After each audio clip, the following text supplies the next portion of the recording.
Hello everyone, today we talk about the Genius Augusti. We already hinted at this topic in the videos about sacred royalty for obvious reasons. Today we observe a little bit more the concept of Genius to begin with, and especially the higher meaning of Augustus once. Here and there we will also talk about sort of Indo-European etymological roots, because you have to properly visualize what the Romans meant by with these specific terms. It's obvious, for example, what I said about Augustus. If you have an idea of what's the meaning of auger, and we will have now, I say it all the time, so I already spoiled it, but just for stressing that names are not random, right? And especially in Roman culture, identity was considered fundamental in the metaphysical etching of the universe, meaning that everyone's person had not just a providential role, but was properly felt in terms of earthly rule and regimes as leaving a specific mark on the development of the world. The Romans cared very much about the public person. We explained in recent videos in the last weeks how Rome differed from Hellas, for example, in interest of time, essentially, because the latter had sort of conceptualized the same concept, the roots of sort of the Indo-European legacy, in an era in which sort of they're expressed very differently. Whereas the Romans exploded at some point in history and brought with them at the peak of the empire with a much fresher understanding of those traditional archaic meanings, and probably a worldview that unfortunately gets often, if not ignored, at least underplayed, because the Romans at some point expressed themselves through, at least in literary sources, through categories that had been set by Hellenic civilization. But obviously this is already a very intellectualizing way to make history per se. And when you look at those sort of very rare glimpses of, not extremely rare, but still consistently rare glimpses of message that the Romans used in a literary sense to address other Romans regarding, for example, certain wars of conquest. I mean, all Latin literature, it provides you with that. But as we've seen, for example, in the video about the Battle of Pharsalus, when Caesar describes essentially why his legionnaires had to assault the Pompeian positions, albeit these were stronger because the emphasis of the assault, of the attack, expressed the highest level. This is explained also by von Clausewitz of the perfect combination, if successful naturally, of a given power, or Tacitus talking about the siege of Jerusalem, and sort of the expressions used to show like how could any power hope to withstand Rome that was metaphysically embracing with its imperium the same holy city of the Jews. And so it's deep, it's powerful, but I don't see anyone really talking about this. The bigger channels indulge mostly in things like, oh, look, this army, how cool and big it was, these catchy phrases, whatever. They don't explain anything, because you can't do that in 20 minutes. If it is 20 minutes, it's not history, really, unless it's a very thickly compact, sort of hyper-specialized set of knowledge, right? Here we do, as you know, something a bit more religious, a bit more spiritual in kind, looking at the meaning of tradition. And today we combine, in fact, the Genius with the Augustan theology, fundamentally, that I already made specific videos on. We will continue making this sense as the transformation, essentially, in Roman religious thought and practice reached its most significant turning point with the establishment of the Genius Augusti cult in a broader imperial institutional way, right? It's divine rule incarnated to hold the world. It's a new golden age, it's a new age of order, right? And we can already observe how Genius naturally has the same etymology, of course, of genes, of genetic, etc., that comes from gen, to produce, to beget, to give birth. These are essentially the standard, if you want, Proto-Indo-European root terms, without me repeating it myself. I say it once for all the rest of the video, sticking to that. This development in Roman religion stemmed from deep disruptions in traditional structures, right? The ancient clans, known as the gentes, in fact, gradually disintegrated, causing their unique family-specific cults to lose prominence, right? They never disappeared, they can't disappear, but you know very well what happened in the crisis of the so-called Republic that never quite existed in itself. You know, we will make other videos explaining the difference between Imperium and Res Publica. The Romans looked up to these holders of divine right to lead them, right? The gentes, the senatorial houses, had historically, even more the patrician ones telling the truth, but things had sort of changed already at that level when the access of the plebeians to the imperium holding, right? In the late Republic, you have the great crisis of the Gracchian era, in which the Tribunicia Sacrosanctitas is infringed upon. Then you have an agony, and from Sulla onwards, you have a necrosis proper that will be fixed fundamentally after the Roman Senate will basically lose control. The Roman territory at that point controlled by the great Roman warlords, and we're at the time of the first triumvirate when Caesar is fighting in Gaul. Naturally, we can't separate Augustan theology from Caesar's one. I made years ago a video that was essentially a resuming of Altheim on the topic with some sort of criticism of mine. We, of course, appreciate the fact that the Roman emperors were understood as Caesars and Augusti. Later, the thing will be further split also relatively early on, where you have heir apparent. As you know, there was never an actual formalization of the Roman imperial succession, which also owed much to the primigenial principle that every ruler manifested his own imperium, potentially also in a divine sense. And as we've seen in the Middle Ages, the empire par excellence had become Roman in a metaphysically ethnic sense. Also for the Romans, in a personal metaphysical sense, all emperors were Caesars, but Caesar also represented a specific,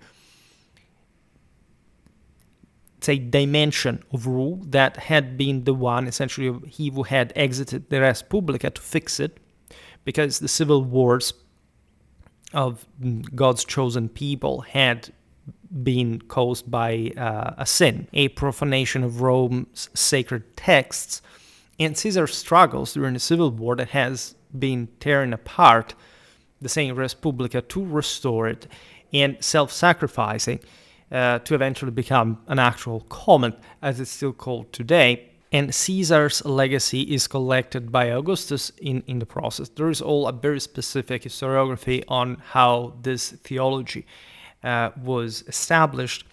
It didn't happen in one day, but it was incredibly coherent from a strictly religious and traditional point of view.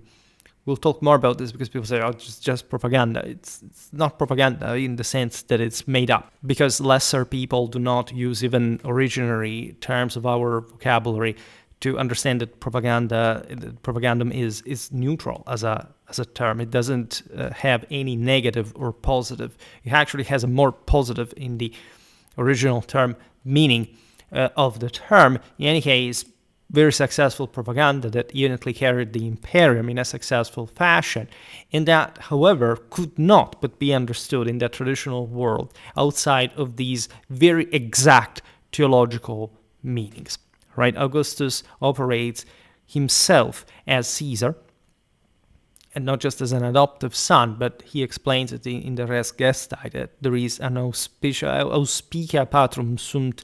The Latins said that there was properly a medium function of the imperator and of the princeps in this case in the holding of the imperium, because you see it's not much the imperator as we understand it as a monarch. It was the princeps that conferred the imperium in a monarchic sense, right? Because otherwise the imperium had always, again, been held by the Romans within the Res publica to expand in the rest of the world as the fixing of the same in a transcendental divine fashion, but it had been split in a magistral office that still worked but proceeded in this sense from Augustus in the wake of what Caesar had done, right?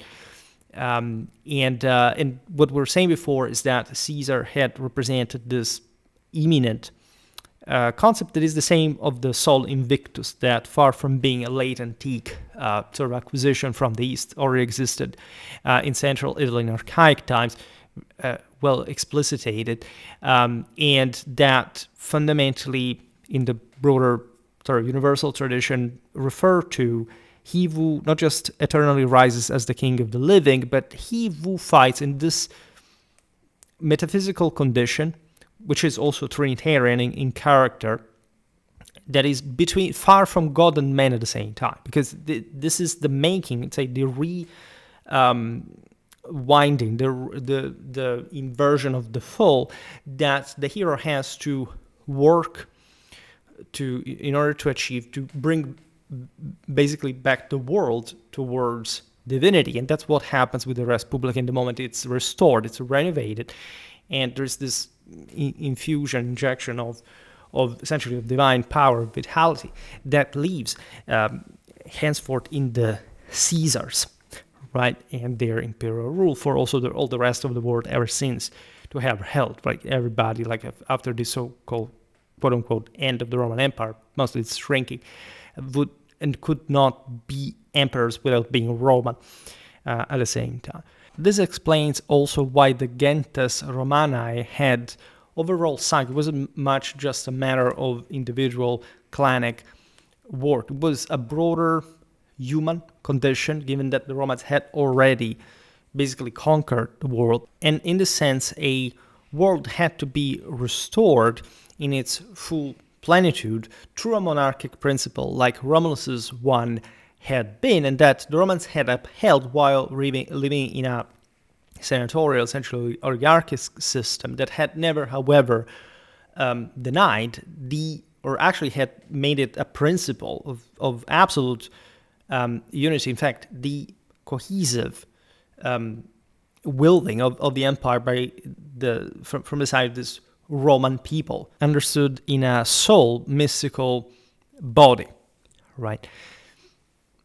We could spend tens of videos for each of the single propositions, but we have a video just to finish today, right?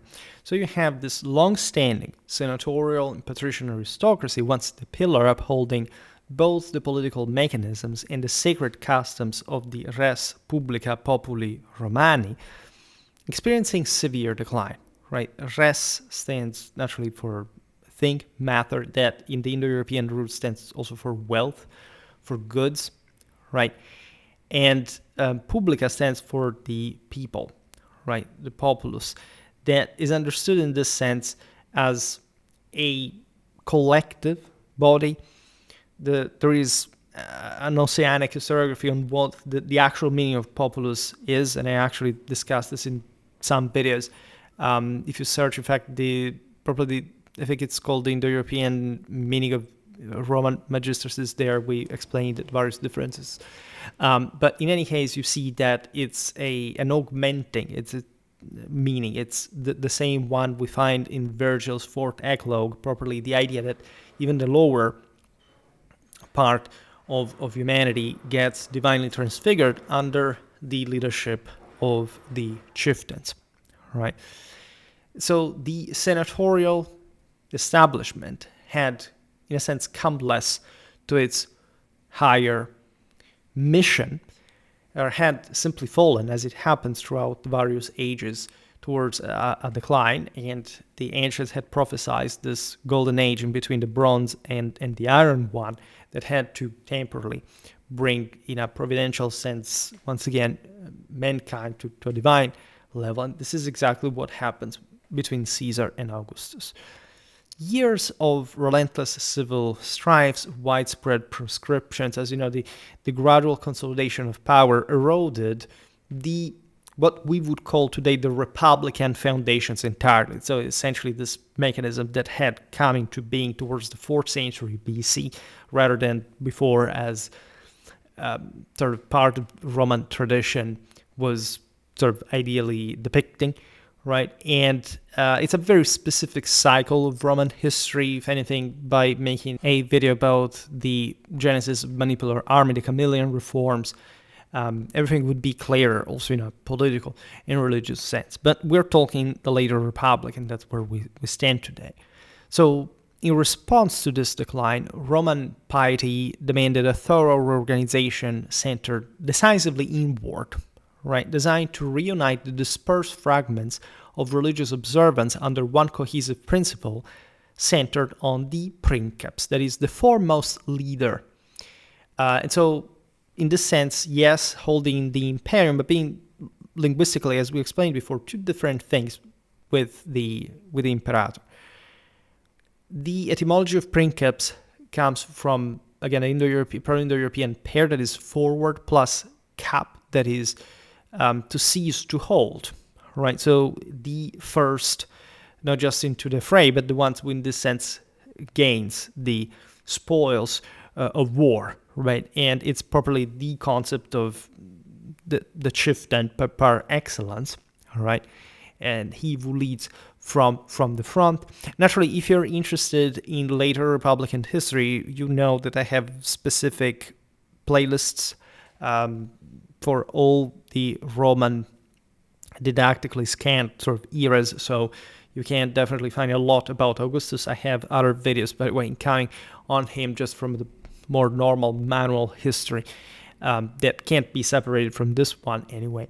You will find everything also as far as the sort of closer videos that I made to this topic in the topics comment down below, as usual. Now, Julius Caesar emerged as the pioneer who actively began this ambitious reconstruction of Romanity entirely, right? Now, we will cite naturally certain sources, and this is very well known in historiography, but we tend not to, sometimes at least in pop culture, I haven't seen much of this, to properly understand what Caesar's awareness of his own religion that he created himself was, as much as the awareness of his de facto enemies. I mean, Cicero is the one that more explicitly goes forward and says that this person was basically understood as quasi-divine in life, right? And already, as such, an indicator of a superhuman character, of a numen, right, of a higher, of a divinity, literally manifesting in human form. And he's quite explicit. And the Romans, as we said before, really looked at this in a strongly biological sense. They weren't idealizing the concept like the Greeks that at some point deified anyone who had just died in a position of command. The Romans looked at their fellow citizens in the eye, their way of behaving, their way of moving, their presence, their appearance, to them was radically important, right? And Caesar is recognized as such. He works, as you know, to reconstruct Roman religion, essentially, from the ground up, Roman spirituality, if you prefer, shifting its core focus to the ancestral worship of the preeminent family. That naturally was the same gens Ulia. And you know, these are also very famous anecdotes about sort of Caesar's life. If you have read, I don't know, Goldsworthy's biography of Caesar, there are all easily references, especially if it is digitalized, whatever.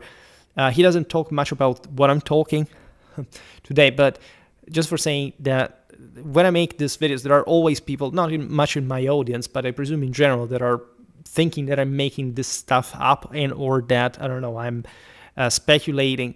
Like, we have the explicit references to this all. It's basic Roman history. If you know anything about Caesar, you must know it through these sources, because that's how you do as a historian. That's the first stage, and then you are able to critically analyze that. If you have some higher expertise, people somehow think that literally reading primary sources is making history. That's not how it works. It's the critical analysis of sources that makes history, for that matter. So if you're still not even at the first level of it, it's unlikely for you to be able to evaluate the sources independently, let alone sort of verifying whether what I'm saying is correct or not. But we will potentially cover this all. As always, I make these videos because they're so sort of important by topic that there is no time just even to say out loud the core issue, right? So you can imagine getting also into the depths of it with tons of other videos, which we are doing at the same time. Rather than treating this endeavor as a limited private divine essence confined to one lineage, Caesar redefined Roman spirituality broadly as the genius populi Romani as well, a vital, safeguarding and sustaining force encompassing the entire Roman populace, right? While, as we'll see now, acting as the activator of the same, so the controller and the fixer, the redeemer, right? The noumen, right? The divine essence that we're talking about here comes from neo, that is to not to incline in front of the European. So this has to do with divine will, so power by nodding, ideally. So this idea we said before, also in terms of gestures, right? The Romans used publicly to display minimally, in almost like an unmoved mover. This was recovered in the Middle Ages. We were talking about it recently in the video about Charles of Valois because of his brother Philip the Fair, that had to fix the system to save the world by, or at least sort of strongly redeeming it by just nodding, right? By not anything else, right? That's also why Augustus figured that, as you know, was not much the one of strict military command, was however understood as a medium of power, right? So that his doings in a spiritual sense were way beyond whatever, for example, Agrippa himself could achieve, because the latter would do so, as proven also by the funerary rite of the imperator, through the achievements of the latter, that the same glorious, victorious soldiers would return to the burning pyre as the eagle, as the transfigured soul of the emperor flew into the skies. There could not be, speaking of the genius populi Romani, another option, however, because there were many other geniuses, as we will see now, for all the clans, for all persons, for practically everything in Roman life. However, the idea that the Romans were the people chosen by God to redeem the world, right, to hold it in the golden age. This is a narrative that the same Christians will retake because of the obvious birth of Christ under Augustus' reign, had to combine a Uranian and a telluric element. We talk about these dichotomies. There are not equivalents in a complementary sense, meaning that, of course, the higher principle is closer to God and had to save, to transfigure the latter. So Caesar, albeit a popularis, was not just one of the most ultra-aristocratic leaders in Rome. Actually, the greater, if you understand what the gens Ulia is, properly the gens Jovilia, right?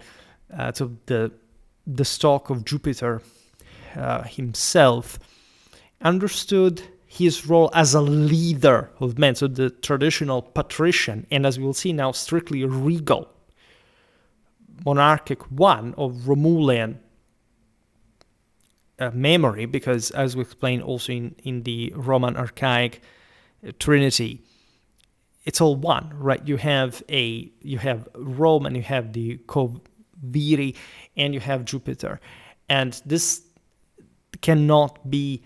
There are also other symbols reflecting this in Jupiter, Mars, and Quirinus. In that sense, we explain what Mars is. That is truly that mercurial Holy Ghost dimension that pertained also to that space we said before, to that condition where the hero that transfigures the world does so by receiving this soma, right, that would otherwise destroy anyone else, in that instead he knows how to augment power. Understanding what will remain actually one of the most important hallmarks of Roman civilization, it is to say that not just the Roman people were chosen by God, right, as the rulers of the universe, but that in this sense their role as a whole community could not be one of sclerotic oligarchization, right? Essentially, all Roman citizens had to be aggrandized, not in a equal sense, but with Roman citizenship at least maintaining this standard, right, of equality in terms of basic backbone earned, as you know, also through military service, and especially in the remuneration through the imperium. And so having a pretty rigidly qualitative standard that other peoples lacked, right, and it was not merely a feudal elite hierarchization, right? Caesar would work to elevate the entire Roman people, and through that the entire world into the divine, right? This is incredibly important, I would add briefly, as a medievalist, because I get lots of people that just look at aristocracy as a form of sort of separation from anything, right? Whereas that's, we see where aristocracy has ended up today. So it doesn't make any sense. The Romans had one of the most hierarchically and rigidly and traumatically aristocratic worldview, but at the same time, they took over the world exactly in the moment in which they gave the chance to the emarginated to bear arms and to conquer the world under their leaders, so that the same plebeians that had earned that, of course, could get the imperium, because there would not be essentially at that point a categorization. Rome had been feudal up to that point. There is properly a period of Rome that is conventionally called feudal Rome in the archaic period, because exactly the patricians had served just as some sort of broader mobsters, clans that would ideally separate the rest of the population from the right of bearing arms, and so military service did not even exist as we intended in a later, so sort of kind of also historiographically made up Republican sense. But you know what armament means, and it's incredibly important because in the Middle Ages, actually, the freer people were the ones who could bear arms, and that throughout most of the sort of attempt at restoring the Roman Empire in a holy sense, in the Middle Ages, those same emperors that had to conquer Rome failed at doing so because they thought, look at the Lombard League, people that had maintained more than any other people in Europe that level of privilege and duty to bear arms, and that earned in battle their own freedom, right? And this is very different from the rest of sort of this traditional world, the rest of this allegedly traditional world that, however, had sunk and exhausted itself after the Roman Empire, while you see that actually still parts of the former Roman Empire had maintained a great deal of that more, which is a perspective you never hear.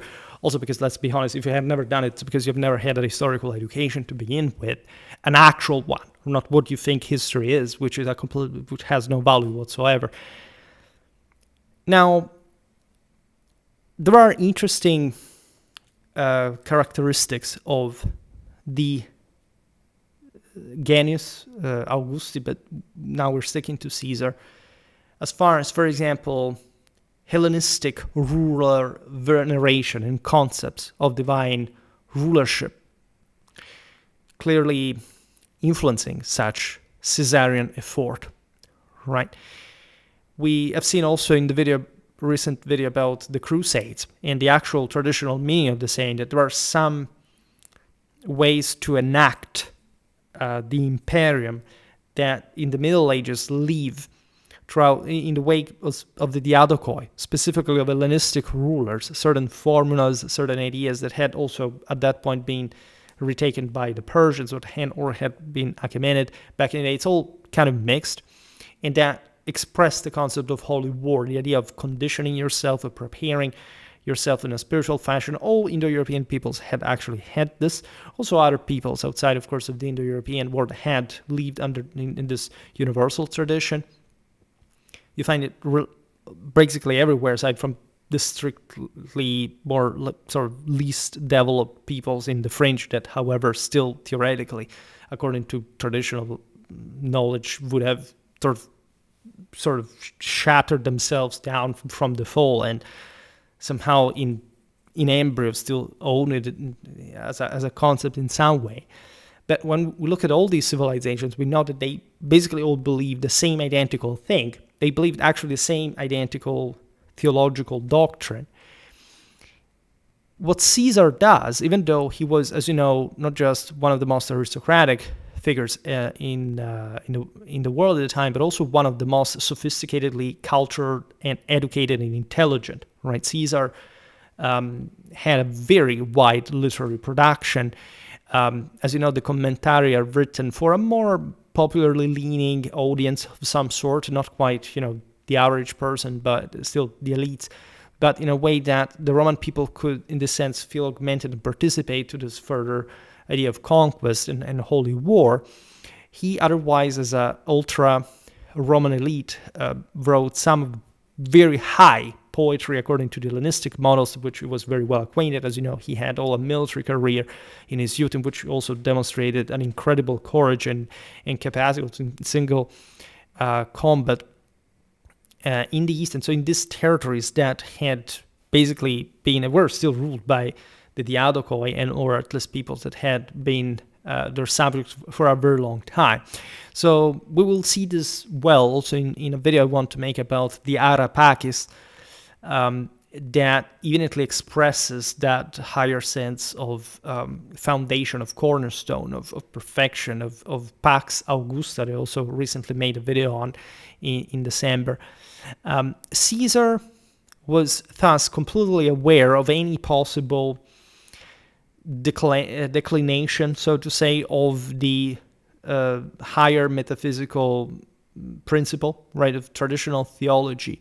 And he chose deliberately, even though he was incredibly elite, to extend this to the entire Roman people, while, in fact, for this very reason, maintaining it as authentically and pristinely Roman in a social-cultural sense, right? We unfortunately have very few of this in higher expression. We have to read it through the lines of the Caesarian historiography, because the Romans had historically, as was saying in the beginning, not really expressed themselves very much in a written form. They were all action-based. They actually thought that literacy was for the effeminated up to the 3rd century BC. They didn't have a genuine literature on their own. They actually were literate from a quite archaic times. This is also very paradoxical about Rome, that they were definitely a primitive people, but they also displayed certain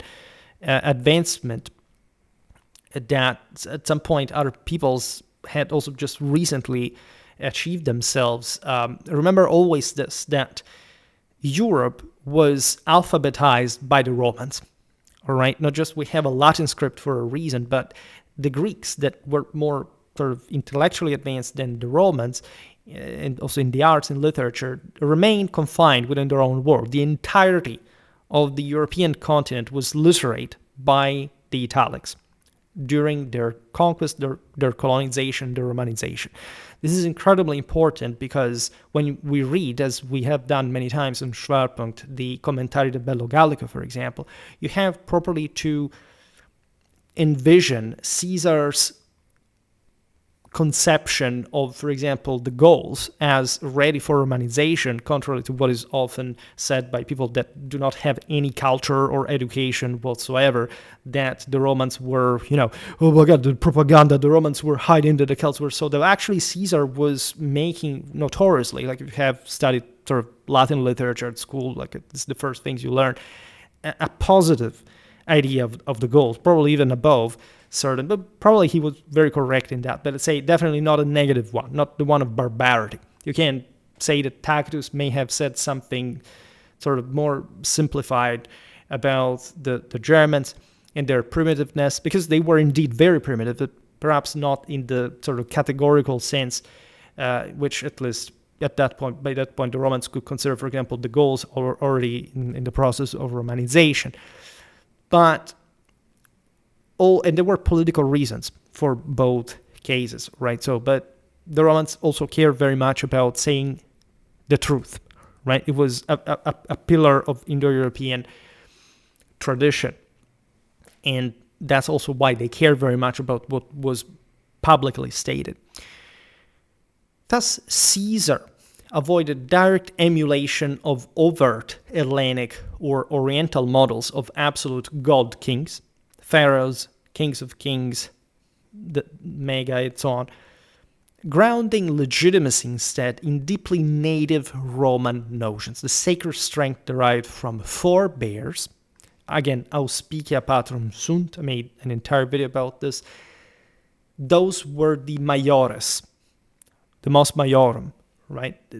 We've seen the meaning of the patriciate historically, the foundational, ancestral authority, passing down throughout the generations the specific ritual formulas to achieve the divine imperium. And we'll talk now about the gens Jovilia, right? Which is what Julia actually means. The unbroken transmission through family lines, essentially a regeneration, continuous regeneration of the divine power in the flesh, right?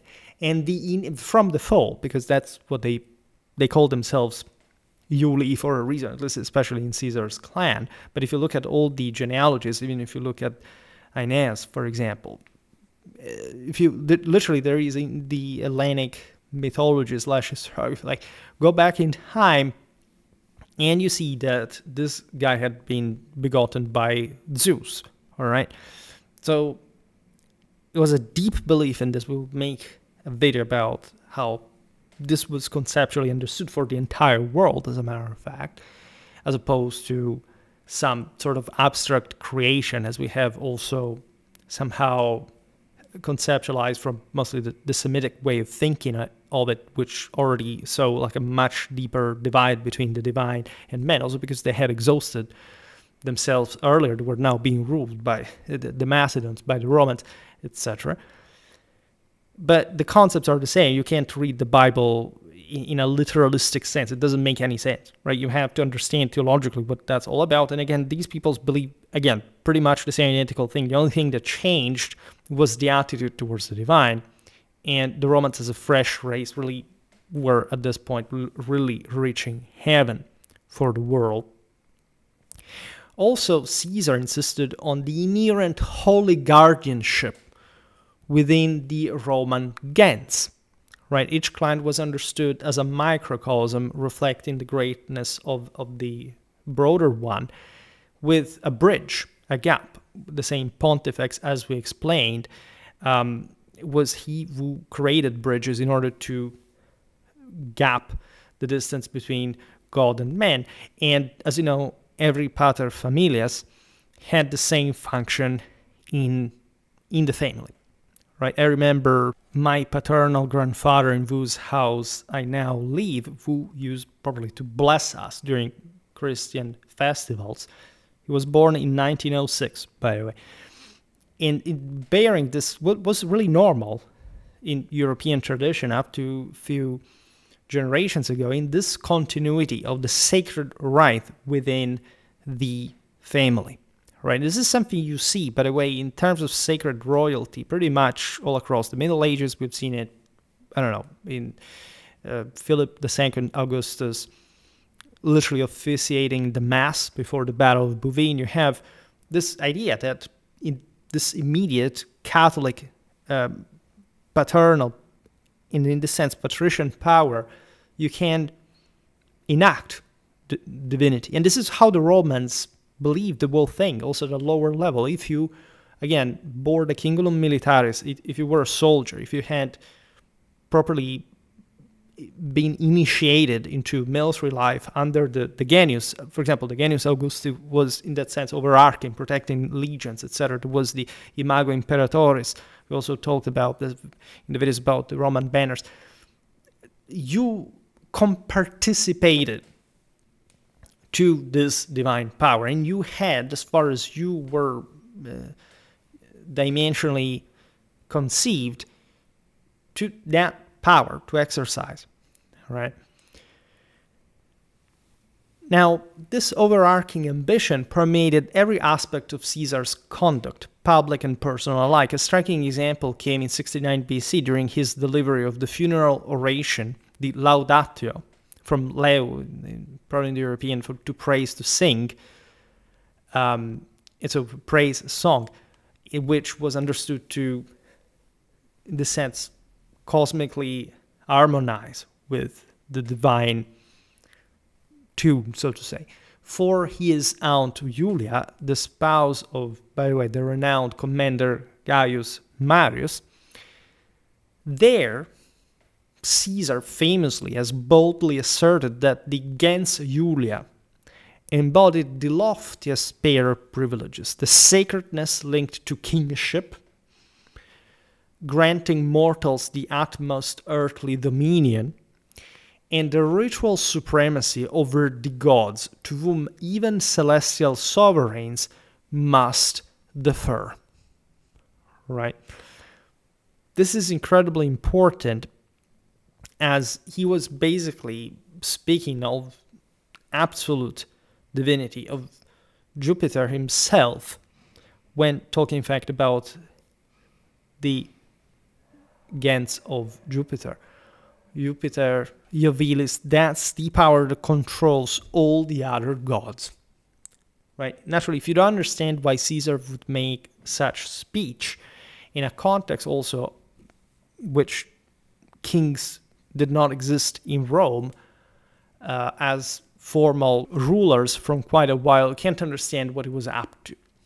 Right? We don't have to reason by hearsay or chit-chat. It is also like there's the myth in which that's historical information telling us that Caesar refused to be crowned by Antony, specific context and banquet after, like this is before, after the end of the civil wars and at the acme of his power, to not even need that. This was inherent, the Roman idea of the numen, of power. That's also like Augustus. Like in Augustus' times, if somebody had kneeled in front of him, he would have said, "What are you doing?" I mean, if he was a Roman citizen, right, he wouldn't mind being represented as a pharaoh in Egypt. But exactly because of this theological legacy and just the Roman moral temper of the times, you couldn't. It would have been a sin. It would have been an undermining action to allow a Roman citizen to kneel in front of someone. You didn't need that, first of all. You didn't need also to humiliate the Roman people. Your power would divinely manifest anyway if you were properly God yourself, right? So that's also what Augustus's sort of political balance and great sort of vision and capacity in that field to content the entire system, while properly settling the Roman Empire in all its magnificence, explains you how much was at stake and how difficult this harmony really was, right? Now, Caesar based the aforementioned claim on the clan's purported heritage, maternally via the Marci Reges, tracing to King Ancus Marcius, and paternally from the goddess Venus. This pairing is the one we were talking about before, the doctrine of the two natures, the transcendental principle of divine rule, and the chthonic, feminine, the actual symbol of the Great Mother, the Venus. All right. So we've seen Venus also in the videos about the Indo-European theology, through phonetics, etc. We talk about the civilization of the matter. We've seen through the myth of the golden bow, as you know, that there can't be a perspective or a chthonic dimension if it is not properly tamed and possessed and ignited, just like Jupiter's thunderstrike, by God himself. That's the tree of life, the one of the coming from the humus, that is also the res publica populi Romani, that Caesar has to spouse in this sense, and which is the same concept, by the way, of the church with the empire during the Middle Ages. And there's a very specific and obvious reason for that, metaphysically, regardless of what people think that, I don't know, Christianity changed or whatever. It's the same identical religion, for that matter. Catholicism is not an option, really, for anything and anyone. The Romans had a Catholic religion, like all the traditional world at the time. And so there you have, from the other side, the king that is properly the sacred ruler and the divine achiever, right? Now, far from empty rhetoric or eccentric personal faith, the declaration that Caesar made in front of his clan and publicly at his own funeral embodied a carefully crafted political theology. Caesar methodically gathered religious offices to advance his vision. At about 17, he received appointment as Flamen Dialis, the priest dedicated to Jupiter, but circumstances compelled him to step down shortly afterward. In any case, because he was also so young, that was the official of the sacred fire as well. But this already could say almost everything about him, because this, again, the Flamen Dialis, it has to do with the concept of breathing or expanding in order the flame itself. The etymology is disputed, but the Dialis has to do with Deus Pater, and this was probably the priest proposed to the cult of Jupiter Capitolinus, right? He was inviolable, right? He brought a headgear with a olive branch and white with an apex, as a matter of fact, and his passage required silence and respect, right? He was the only among the priests that could be in the Senate with the right to the curule seat and the praetexta toga, and he could not abandon Italy for any moment. It was considered a sort of living image of the god, and his figure was of great importance and sacrality. The fact that Caesar held this office so young speaks volumes, really, about his, divine auspicia. All right. He retained, however, and internalized the office's sacred emblems as well. The high pointed apex, the litus rod curving to mark the tranquil sky quadrant for augural scrutiny, the capis container held by the Camillus 8 holding purifying lustral water. This was all part of this sacrificial, right, insufflating but also burning role that Jupiter himself has. This is incredibly important. Later, around age 37 in 63 BC, he secured election as Pontifex Maximus. And we know what that means. Again, pent, Indo-European, to go, to tread, and facere, that is to make, to do. We just talked recently about the sound in Indo-European. If you're interested, you can check that out. To set, to put there. Claiming the paramount religious magistracy. That was, in fact, the closest that existed to divine kingship, right? Because the Pontifex office, as we were saying before, was the one that really was meant to gap the distance between God and man through this metaphysical bridge. When performing sacrifices in this capacity, Caesar donned the complete array of priestly gear, the flowing, rippled vitavulan band across his shoulders, the weighty securis axe, crowned with a wolf head blade, plus the full set of ceremonial implements, the aspergillum scattering cleansing droplets, the boat-like cumbium for libations, and the compact simplum scoop drawing wine from the crater bowl to fill the patra dish or guttus jug for offerings. The Securus axe, that was naturally like the northern battle axe, right, Indo-European peoples, of which also the Fascus bundle was made of as a symbol. Remember, before that, Roman equality in strength, all right?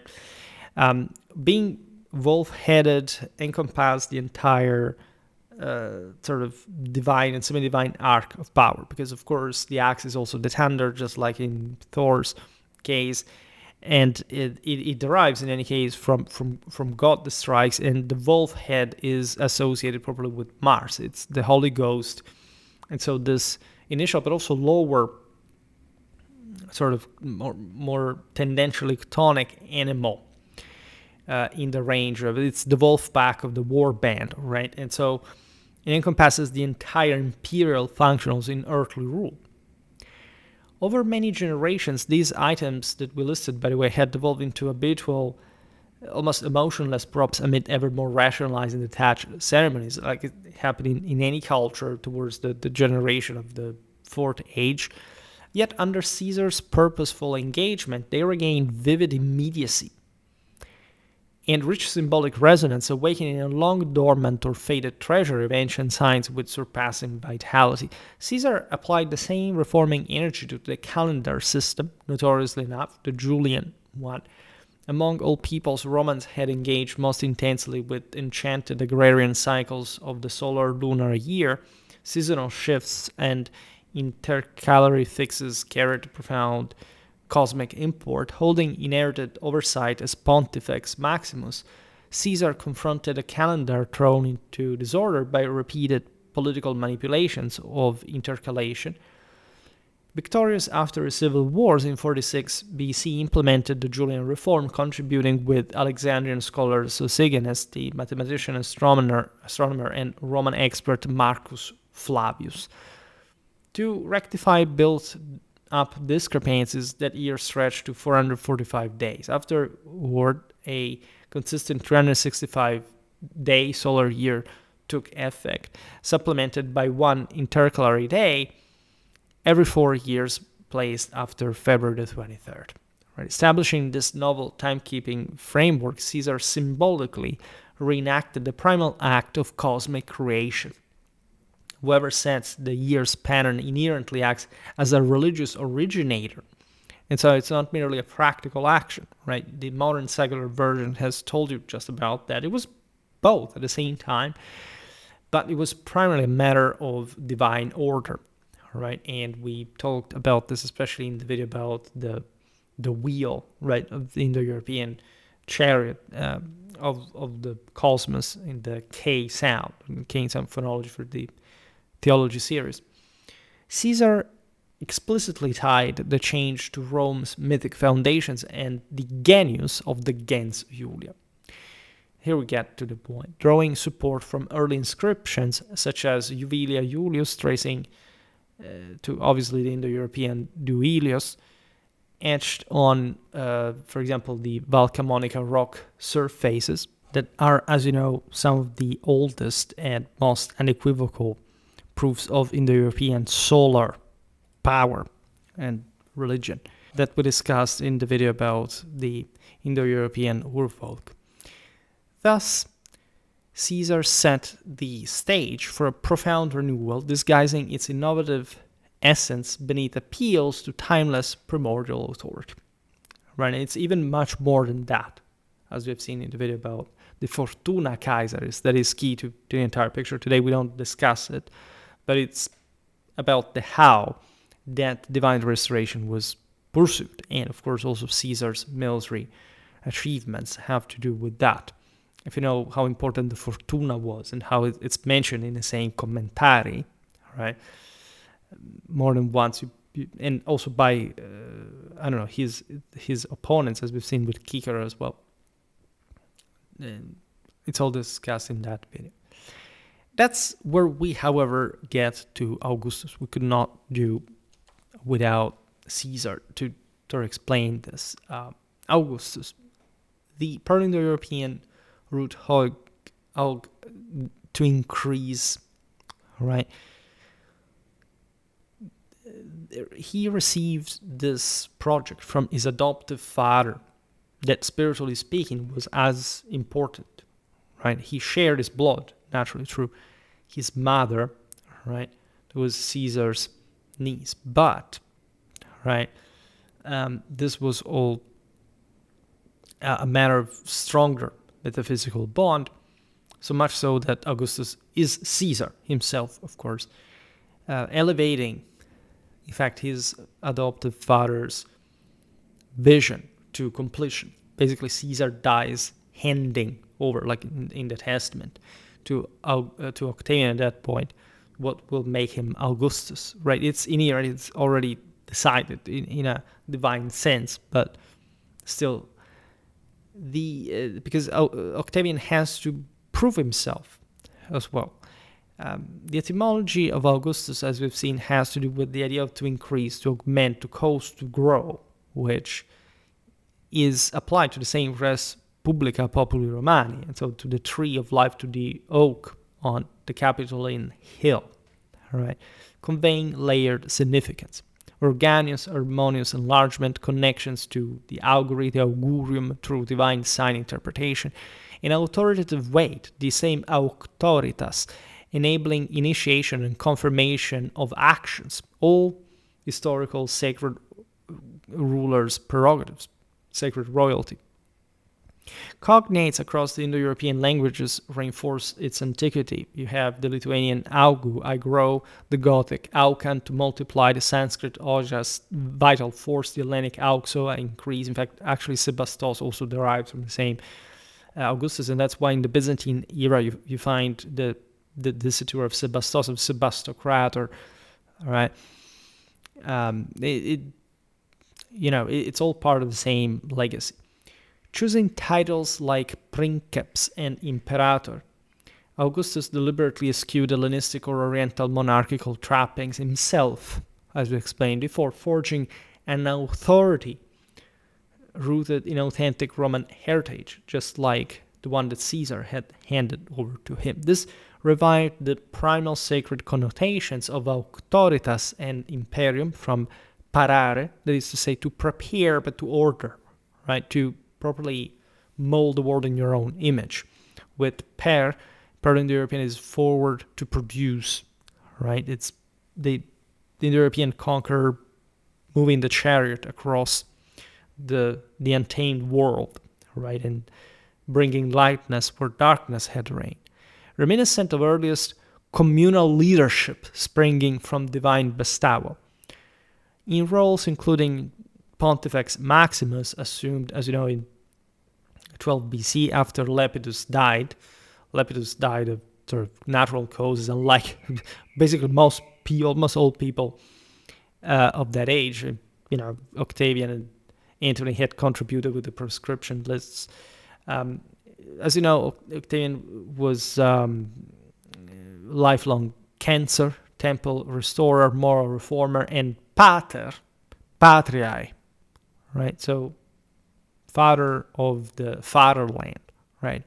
And so that's also a very interesting sort of etymological connection, because the root is the same. How can you be the father of the place where the same fathers come from if you're not God yourself, if you haven't begotten themselves? This is very interesting, because in ancient tradition there was also the concept of being bull of your own mother, right? Which is actually contained within the same evangelical notion that Christ was the father of the same Mary as God, right? And so that's also very interesting. And there is much more than many people think that the Immaculate Conception is a made-up thing. It is to be found in the entire Catholic tradition before Christianity. And old sort of ideas regarding, but in the Bible it's not written that term, it doesn't have any meaning. The meaning was the same, and it is absolutely coherent with the entire basic theology that the ancient world believed in. Octavian Augustus extended and deepened Caesar's initiative, inspiring a refreshed religious sensibility now that the civil wars had ended. Also, thanks to him, they had to fight the last round of, and that in this sense could now rule over a pacified world that he had to organize, as we've seen also our many videos about Augustus, the Augustan era, reform, and so on. Monumental literary articulations of this sensibility appear in Virgil's Aeneid. I made, again, an entire video about, if anything, the Virgilian concept of the Indo-European heaven, mostly from the fourth eclogue, but again, in the Aeneid you find much of also that Julian continuity, right, from God and ancestry of the same Ulia, of course, from the founders of Rome, recounting, in fact, Rome's predestined path from Troy's fall to limitless empire, the imperium sine fine, under divine favor. This is, of course, the Golden Age, right? It's another way to call that in Latin. And in Horace's Carmen Saeculare as well, right? Commissioned for, we will read that at some point. We shall make a video entirely about that. Commissioned for the Ludi Saeculares of 17 BC, a lavish centennial observance featuring sacrifices to Apollo, Diana, Jupiter, Juno, and among others, the hymn was performed by a pure chorus of 27 boys and 27 girls, right? We have made a video about the Olympians in which we explained the role of Diana, but what it was so important in Roman religion, as well as Artemis.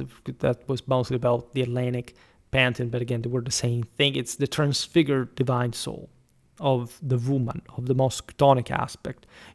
Technically, Juno is as well, but she's in a more maternal sense. Diana is the moon, and so it's connected to a principle also of the tree of life, the dweller of the forest, and so of a planet that shines with the same solar light, right? It is the only shining element together with the stars in the darkness of the night, of the forest. So she's completely redeemed, and that's why she's an Olympian and not a chthonic deity, differently from Juno, that is the Junio Regina in Latin, so the sanctified matrona, you could argue, and wife of Jupiter, that, however, is the Mother Earth, right? Transformed, redeemed, right? Transcended in a divine sense by her husband, right? But still, these are very key to that. As you know, the later Roman Trinity is Jupiter, Minerva, and Juno. So different from Jupiter, Mars, and Quirinus from their more archaic time. This is a sort of an adaptation also because of Hellenic and Hellenistic symbolism. But also all these deities were sort of understood by the Romans with slightly different tones depending on their more archaic, conservative, sort of Italic mindset.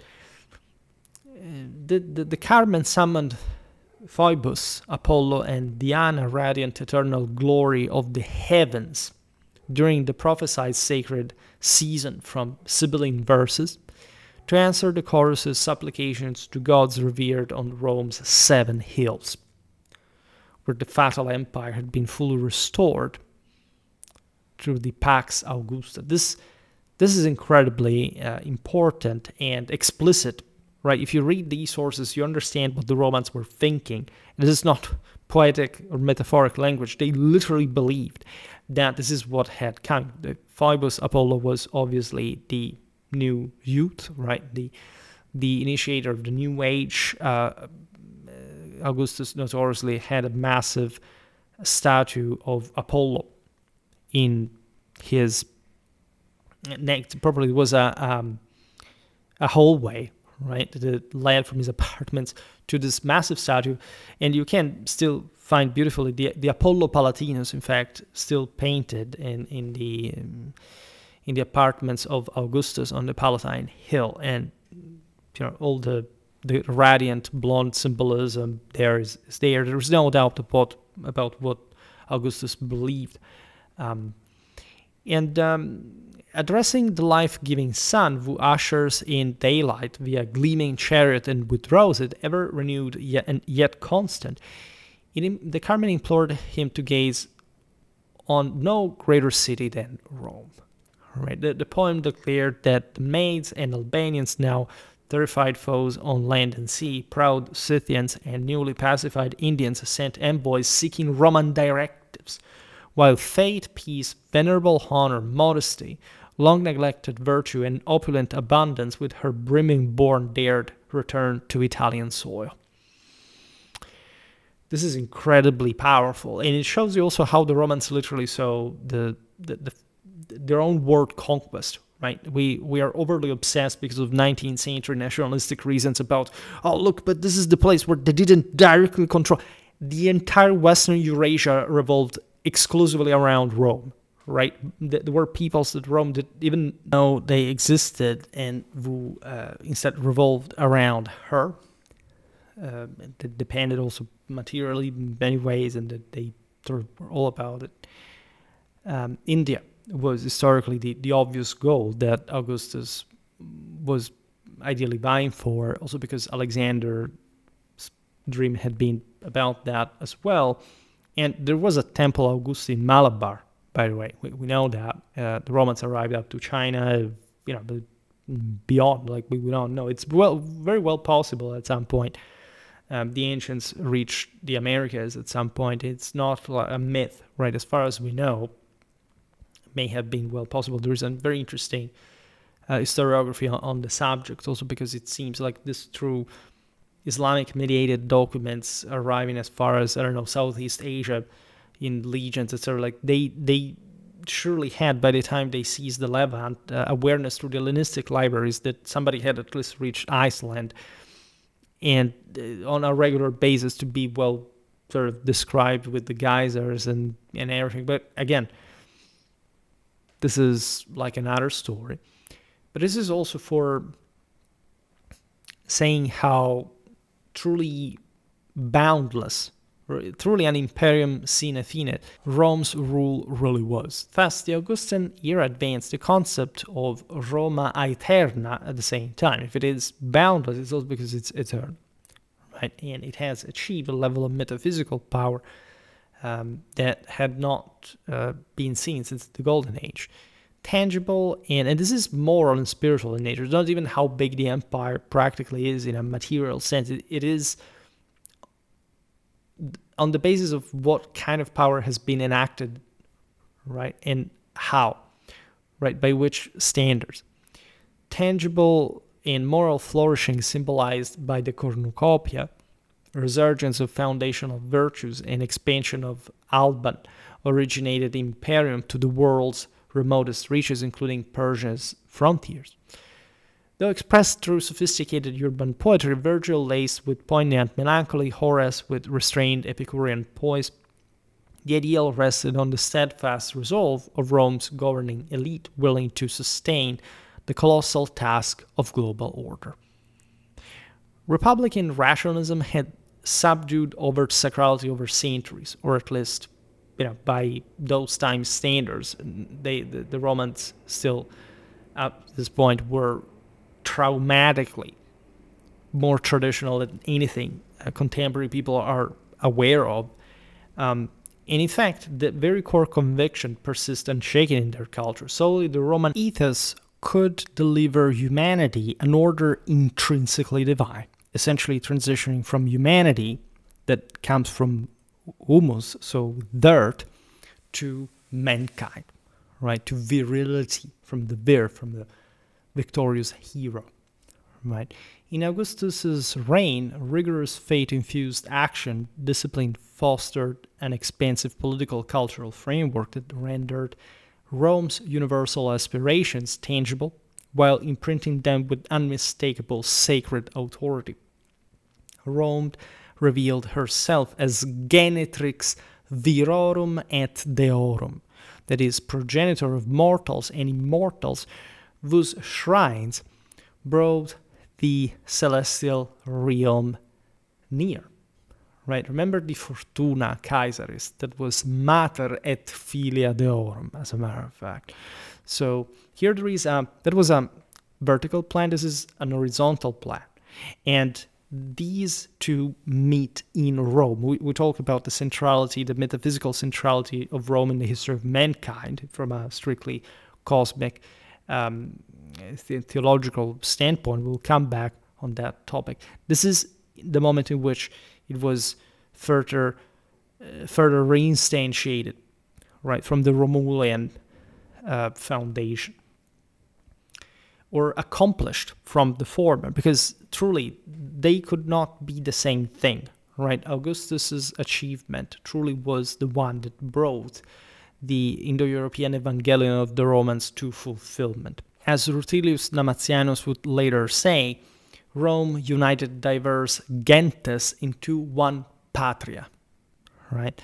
That was intended not just in the sense of the gentes Romanae, at least in a ancestral clanic sense of the patrician establishment of Rome, of the origins, but the gentes of the world, right? Uniting cosmically the entire world into one power that could, at that point, connect with God. The Pax Augusta, intensifying to Pax Romana, stretched towards the oikomenes limits. This was a truly ecumenic empire. Tradition revived in heroic cyclical form. Iron Age ended, primordial golden, or at least the Bronze Age, depending on how you want to, prophetically speaking, it's correct to say that the Bronze Age ended, but that had already come to an end in a broader sense. One can debate when the Iron Age conventionally had already began in a strictly metallurgical sense, but this is not the point of how they intended it at the time. But in any case, the most important one is the affirmation, like in Virgil's fourth eclogue, of the primordial golden one proclaimed under the Hyperborean Apollo's aegis. In the aforementioned work, Virgil announced essentially the Cumaean Sibyl's prophecy fulfilled, the complete Saecula circuit reborn, exactly like in Christianity's transfiguration, right, of humanity. Virgin and Saturn reunited, fresh lineage descending from lofty heaven, right? Lucina received pleas to bless the child's birth, ending the iron lineage and elevating golden across earth under Apollo's sovereignty. The child would share godly existence, witness heroes intermingled with divinities, and join them. Serpent and toxic herb perish, right, and or at least would probably be subsumed to the divinity, right, those who had slain them. Renewed our gods transport elite heroes, fresh Troy host another mighty Achilles in emblematic recurrence, this time for winning not to go to hell like it's expressed in the Homeric tradition. This walled prophetic imperial edifice stood upon the enduring archaic base of the Genius in Roman domestic religion. And that's where we actually get to today's topic proper. You could not understand the meaning of this without context, but not even the context without this in turn, right? This whole cult exhibiting, in fact, an astonishing continuity over 12 centuries, despite shifts in public worship, right? In Romanity, this was very much alive, and in many ways it survives within the Christian tradition. Practiced at the earth, it upheld a distinctly ancient Indo-European structure because of the obvious sacred fire that was maintained in the various Roman households.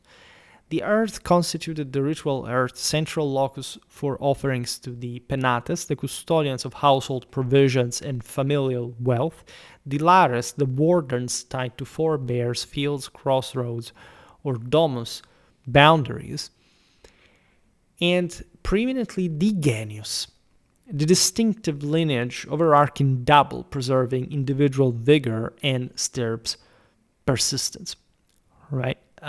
This is incredibly important. Household noumena encompassed primordial patres, the lineage founders, the mani, the deceased benevolent shades, that were not even entirely benevolent, but were essentially part of those underworld somatic reminiscences of those who had actually achieved heaven. And so by that degree, like the patres here are understood obviously in a higher sense, those who had made it into heaven. The plebeians were meant not to actually have this, and so they had more chthonic calls and they were more afraid of hell, a bit like the same reason why, I don't know, the vulgus was scared of hell during the Romanesque period in art and more, but still today that there is that the problem, because their ancestors had not been guiding them towards heaven. And even though it was a matter, as we've seen with the plebeians in Rome, of redemption primarily, because they could achieve that as well, there was still in Romanity a very heavy divide between the two things. And I talked about this in the traditional doctrine of afterlife videos that is quite illuminating regarding all these deities that essentially were, again, the same part of the same souls of the deceased, and that, however, had a connection with God, just like the living, right? We had the Lares, the Penates that we just mentioned. We'll talk better about in another video. But again, there is supremely the Genius as lineage guardian manifest in the living pater familias himself. This is incredibly important. The Genius, as we'll see now, as a transcendental power, lives in the head of the family.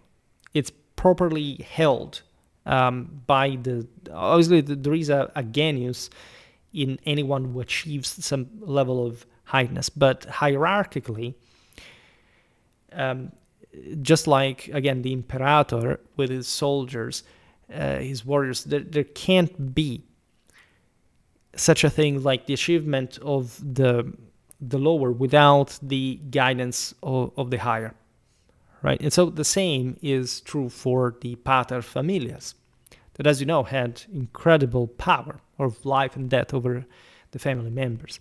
Now, in domestic rites, the pater familias channeled the stirps Genius visibly to kin. His actions transmitted its potency downward, securing continuity in corporeal and ethereal dimensions. Right? The Genius is often represented, you see also in the Augustus of Prima Porta, and that's the actual Genius Augusti, as a little angel, right? And that symbolizes the providential, sometimes an unexpected nature even of such numinous force and powers, a bit like the angel, the guardian angel. And at some point also Augustus is represented, the Genius is represented as the actual person, all right, in one of Augustus' statues. Men carried personal Genius.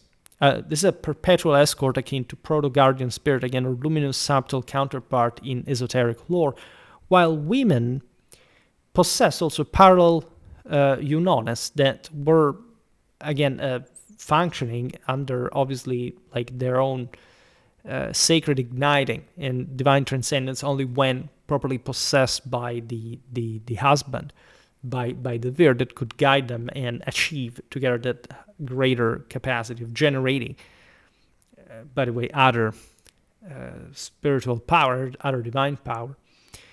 This Genius slash Eunones duality underpinned the archaic divine pairing Janus and Juno, or Janus aligned with Diana, overseeing the thresholds between living and beyond. In fact, I made a video about Janus that, as you know, is the precondition for practically any action to begin with. And so the idea of the Genius as the precondition for any enactment, given that it belongs to a higher nature, right, as a sort of hypostasis of the merit of the individual in function of God, is incredibly relevant. Genius eminently signified, in this sense, male generative potency, from gignit, right, he who begets, and so the begetter, transcending biology to denote sanctified identity inherited from predecessors and destined for successors. The marriage bed's lectus genialis title, for example, derived from dedication to the current lineage genius holder, right? And the one who had to produce, right, the new heirs. Bridal reverence aimed at gens and geni chain continuity beyond carnality itself. This is incredibly important in a sort of also competitive sense, because the genius held by the paterfamilias is just, again, there is only one paterfamilias and one genius accordingly, right? Everybody has a genius, as we've seen, also the women have, the eunones, as they were called. So every other male had a genius, right? Some degree, right? Even the plebeians were understood to have, at least in potential, one to enact. However, the genius of the gens itself was held in a very strategically, so properly military sense, in a unitary sense of single command and authority by the single head of the family, and was in this sense as an heritage assumed. It's just like Caesar's genius that it becomes the one of Augustus. Augustus is Gaius Julius Caesar Octavian Augustus, right? So he is truly the same holder of naturally of a genius that is beyond any other, because it is the same one that has saved Rome to begin with, and was all one, as we've seen with the Res Publica Populi Romanis as well. The latter was a Saxon genitive, not a Romanis, but Romani. Now, violations of patrician matrimony or blood purity primarily offended the stirp's genius. Why? Because, of course, the paterfamilias had to supervise the proper conduct of the entire clan, and if, say, some weaker blood was injected in the family, this was a sin. It had to be cleaned with the same blood, all right?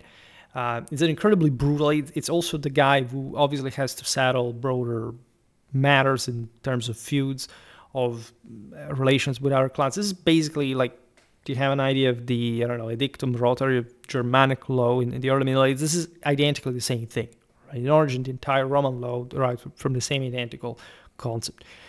Now, tradition placed the genius in the caput forehead center, interestingly enough, the vital procreative spirit distinct from the chest-based conscious ego, interestingly enough.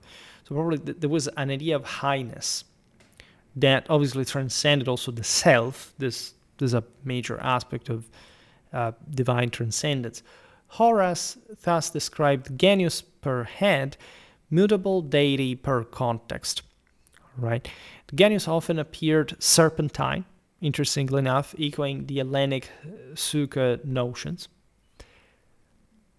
And because it reminded essentially of the sort of the relative absconditus character of its inactability. It's some sort of potential, like some sort of wisdom you had to battle against in a way. You were to be up to your own ancestors as well. And so the serpent, the snake, is like the dragon to slay, so that you can derive the power from it and augment yourself in the process.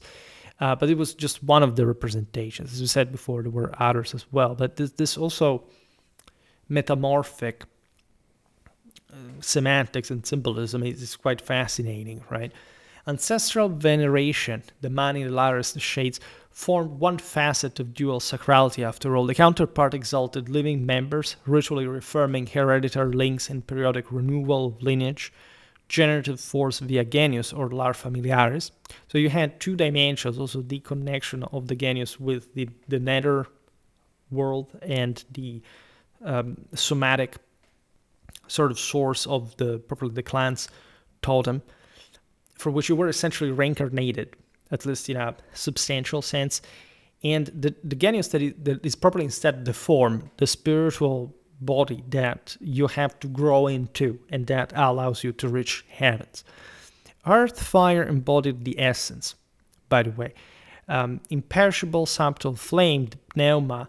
We said before also with the flamen dialis, interestingly, there is this double possible etymology that is entwined in any case, like the spirit, the breath, the ghost, but also as the flame itself, right? And this is of the stirps, honored in the genus or lar familiaris, right? This is exactly like the earth was the center with which all the universe met, as we've seen in the videos about Indo-European theology. And so it was for the genus that could therefore space all across the spectrum.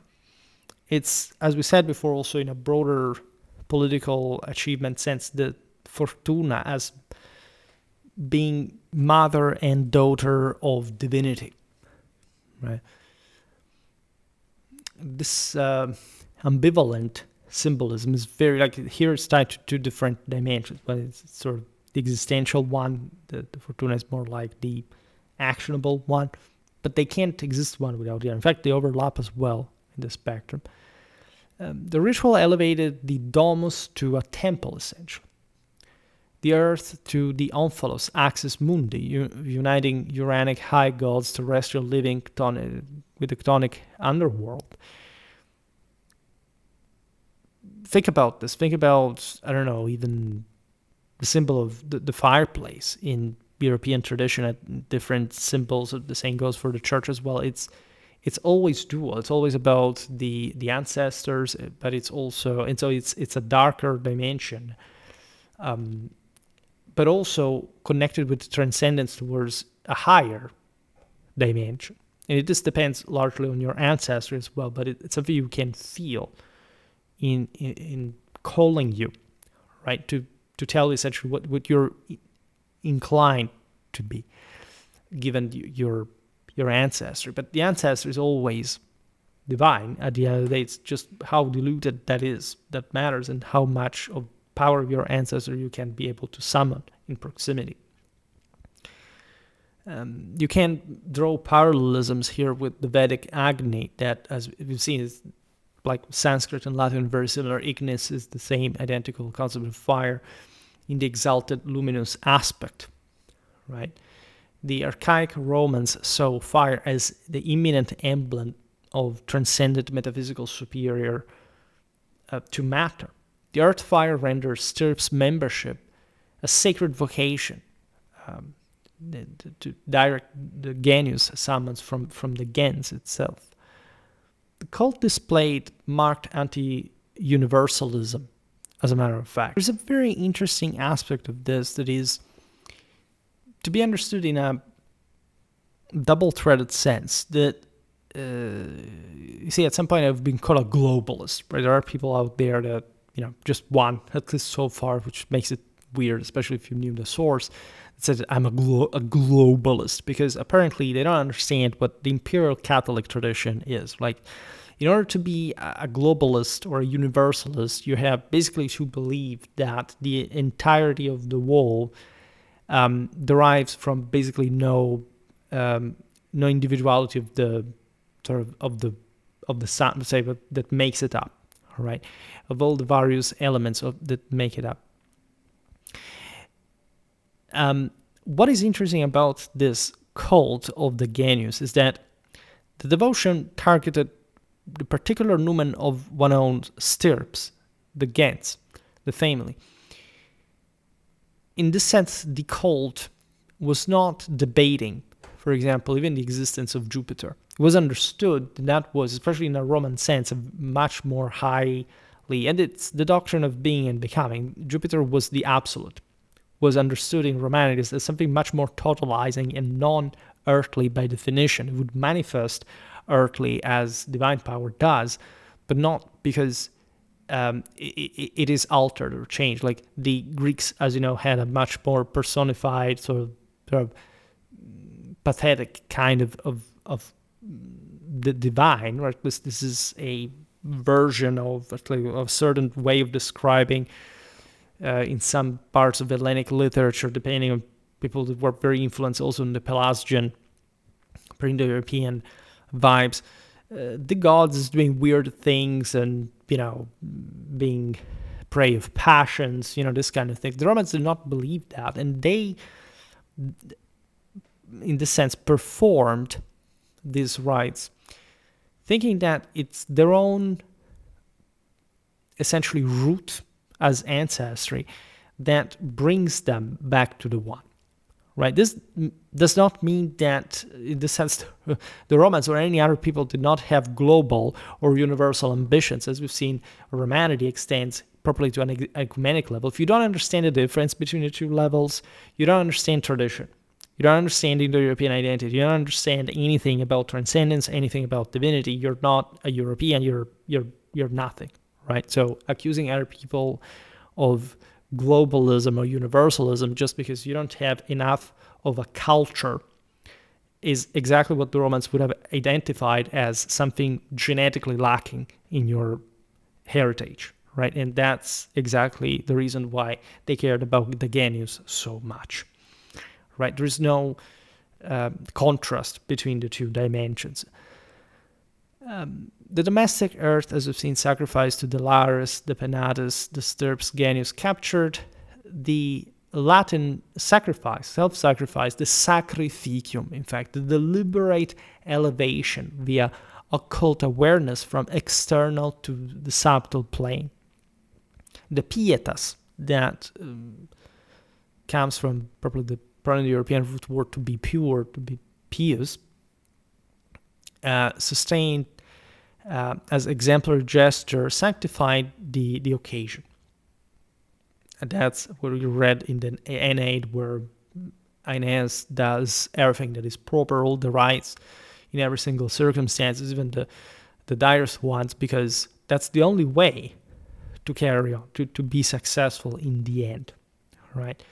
And there is no pathos in that. There is no hurry, there is no emotion, there is just, this thing must be done, and I will do it, and I'll achieve, which is exactly the point of the poem as well. Divinity descended in the process,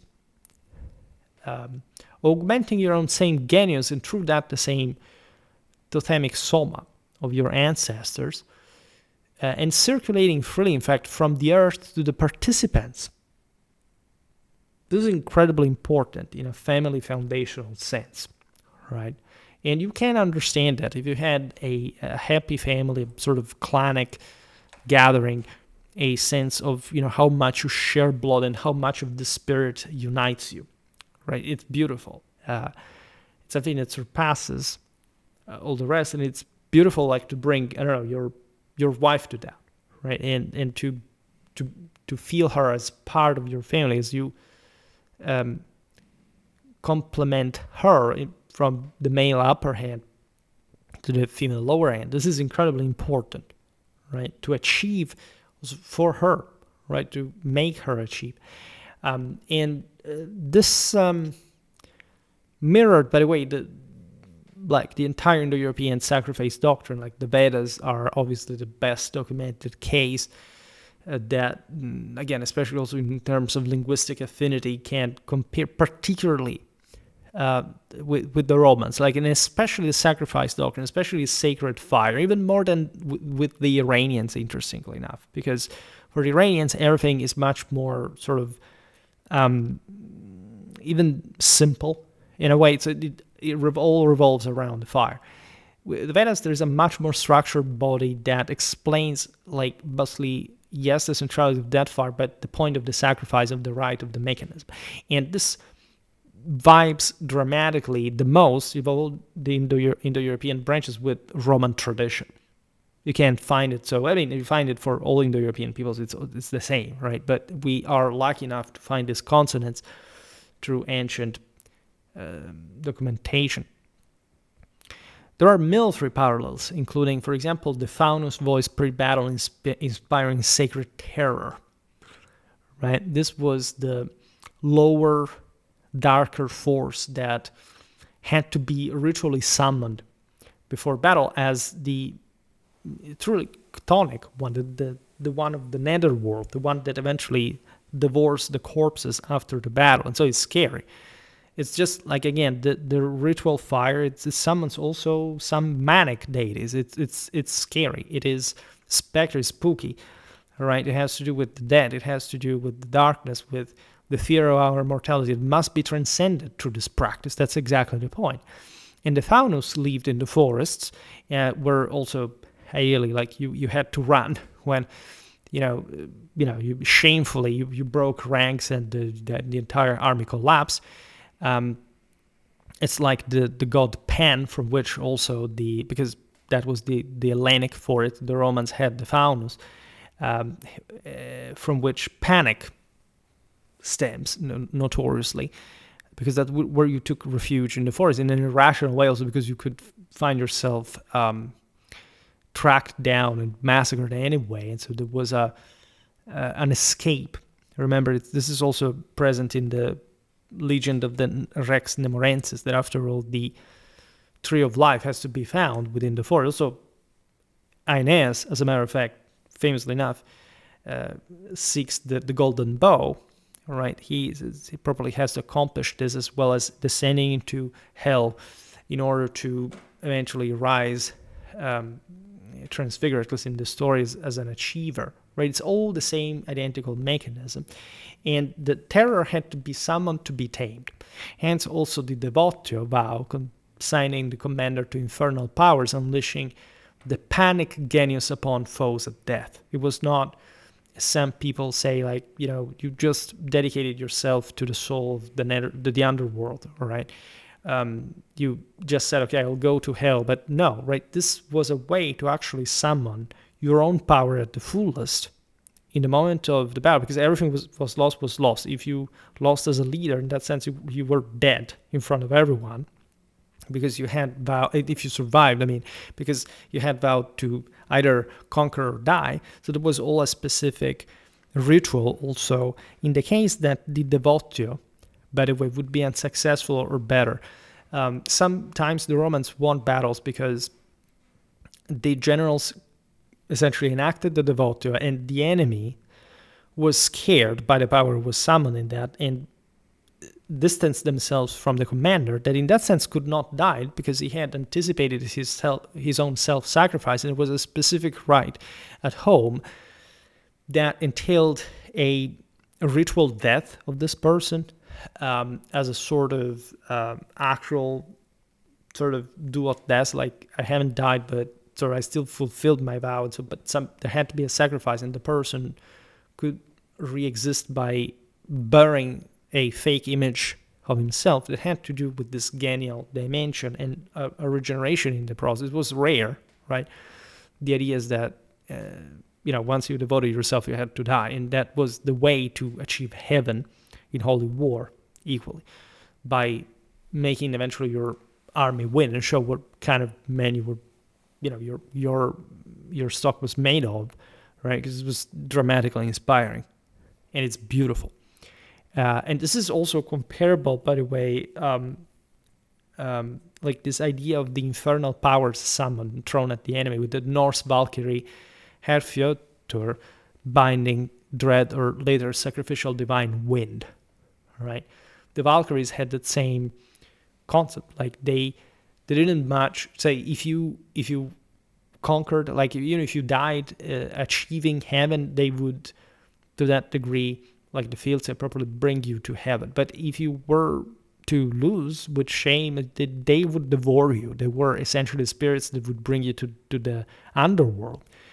And that's always the same concept of the transfigured woman, the one that because it's your own soul at that point, right? If your soul wins in battle, even achieves the self-sacrifice and willingly and accepting your role, and so you made it in a positive sense, even though you didn't change the world that much, but you showed you had gotten how not to fear that you would earn your place in heaven, because your soul would transfigure itself from the lower one, the one of terror that you had summoned, as an angelic woman, as your double, basically. Because the genius is basically that at the same time. It's the darkest forces of your spirit that are summoned. They are in feminine form, because otherwise it would be pure virility, right? If instead you die being conquered in a shameful fashion, this soul of yours will drag you down in all its darkness to the bowels of the earth, where you will disappear at some point. So unlike what happens when you go to heaven, at least up until the end time battle, the outcome of which is to be sort of seen. Now, Augustus transposed this lineage-bound domestic Genius theology into imperial public realm via the Genius Augusti cult, right? Sort of bizarre that I made an entire video here without getting to the point, but without talking specifically about the Genius Augusti. I will perhaps title the video in a slightly different fashion, but this is exactly, let's say, the point of it all, right? This is the, as we've seen, Genius of the Roman people that saves itself, right? Through these leaders that achieve for the wall. Augustus's personal divine protective spirit / life force position, in fact, as the Roman people's guardian to evade Italian Republican aversion to living person deification, right? Could have not been proposed otherwise, right? As Pater Patriae, the emperor acted thus as the supreme pater familias nationwide, right? His Genius thus safeguarded the entire Res Publica, avoiding direct living men worship risks. In Italy, these rites addressed Augustus's Genius, so to preserve the empire, the accompanying empowering divine force that came with it, and that therefore had transfigured the world and allowed to further transcend in the service of the emperor, in the conquest of what was left of the globe. Private banquets / meals included the Genius Augusti libations, beside family lares penates as well. It's a public cult in private cult as well. This tells you what we were saying before, that there was a universal dimension also to the private cult, obviously enough. So this is not really very, very different from the idea of, for example, the church, right, and piety towards your own ancestors and towards particular saints, etc., but that fundamentally operates within a church, right? Consider that the pomerium, so the sacred boundary of Rome, that was extended in a moment in which Romanity spread, the colonies of Roman citizens were settled to rule over other peoples. The etymology of pomerium is the domus imperii. So it's literally the house of the empire. It's the age of order. It's this metaphysical dimension, this sacred, and is thus entwined also with a being that transcends anything within, while being achieved by a specific mystical body, with a hierarchy, with an order, with an individuality, right? Publicly, after 7 BC, there is the Compita reorganization, where Augustus restructured the Vici districts, renaming the Lares Compilates to Lares Augusti, pairing with his Genius at shrines under freedmen / slave collegia oversight. The Genius Augusti joined renamed Lares Augusti. Shrines directed senatorially, imperially, showed the Lares Augusti flanking the Genius Augusti, often this youthful male with pater libation vessel and cornucopia, denoting this princeps secured abundance. The Ludi Compitalici games were instituted. You have the oaths here sworn by the Genius Augusti with Jupiter. Have the public penates, major deities. The cult proliferated provincially as loyalty markers. Well, there were altars, small temples, for example, Pompeii's the so-called Temple of Vespasian, that was actually Augustan in origin, hosting these rites. For the Princeps Genius, you have imperial coins recurrently featuring the Genius Populi Romani, or the imperial counterpart, asserting Roman people's protector, as fully realized in Augustus's Genius. Thereby, archaic domestic Genius cult integrated into imperial religious structure, uniting familial piety with the Principate's sacral basis, rendering Roman order's endurance indissociable from Augustan lineage continuation as well. This will continue, as we've seen throughout many videos that also address the main criticism, not towards me, but towards the the historical reality of the continuity of the empire, not just, say, in the East, but in the West, after the so-called fall of the Western half, whatever you want to call it, in a merely statal administrative sense. It is not unimportant. There had been a significant collapse there of more than an aspect of this divine power, but this is also what is understood as the only possible continuation of any imperial endeavor in the history of Western civilization, right? At least up to a few hundred years ago, where the the anti-traditional forces canceled any knowledge of this basic. This is today understood. You see, the strange aspect of this all is that historiography today knows this stuff, and it's also fairly easy, like when you get into the sort of Roman religious area, so to say, to actually understand it and grasp it. But it's not publicized. Like the one of the most important aspects of the Roman tradition, religion, spirituality, better if you want to call it,